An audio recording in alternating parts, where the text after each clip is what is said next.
Et les premières assises de la drépanocytose se sont ouvertes hier au Memorial Act. Un rendez-vous qui s'adresse aux parents, étudiants et professionnels qui souhaitent enrichir leurs connaissances sur la maladie. De nombreux spécialistes ont fait le déplacement pour l'occasion. Des médecins des États-Unis, du Canada, de Belgique ou encore d'Afrique. La maladie touche près de 5 millions de personnes à travers le monde et la Guadeloupe n'est pas épargnée. Une bonne nouvelle, il s'agit d'une évolution en matière de prise en charge. On va en parler justement avec notre invitée, Françoise Bernaudin. Bonsoir. Bonsoir. Et merci d'avoir accepté notre invitation. Vous êtes médecin pédiatre, hématologue spécialiste en greffe pour la drépanocytose. Alors, je disais que la bonne nouvelle, la nouveauté, c'est que la greffe peut être un traitement de la drépanocytose. Voilà.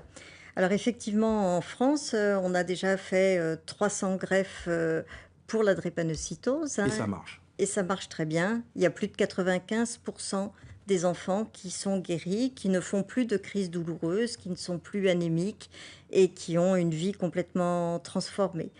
Et donc ça a donné tellement de succès que maintenant on peut même proposer cette greffe aux jeunes adultes et même aux adultes plus vieux grâce à des conditionnements atténués.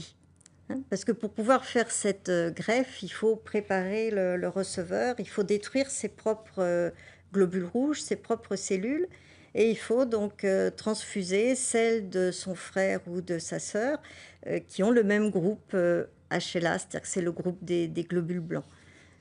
Normalement, à l'intérieur d'une famille, c'est une chance sur 4 de pouvoir recevoir une greffe géno-identique. Et ceux qui n'ont pas justement de donneur identique, comment ça se passe pour Voilà. ceux-là? Alors justement, donc c'est ça aussi le progrès, c'est que depuis très peu, cette fois-ci, on peut faire des greffes à partir d'un donneur seulement à moitié identique. Et donc la France, le docteur Dédain, a participé à une étude collaborative avec Londres et les États-Unis et qui montre qu'environ 70% de ces patients peuvent être aussi guéris avec donc un donneur seulement à moitié identique. Alors, est-ce que la greffe, elle est possible sur tous les patients atteints de cette maladie génétique? Alors, disons qu'il n'est pas question de proposer tous les patients à la greffe. D'abord, on a un traitement qui s'appelle le cyclose, hein, qui est l'hydroxyurée, qui s'est révélé être être efficace, diminuer significativement la fréquence des crises douloureuses et des besoins transfusionnels. Mais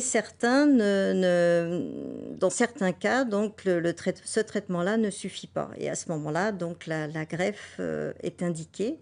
Et il faut savoir donc rechercher, en fait, faire le typage qu'on appelle typage HLA des globules blancs pour voir les possibilités de greffe.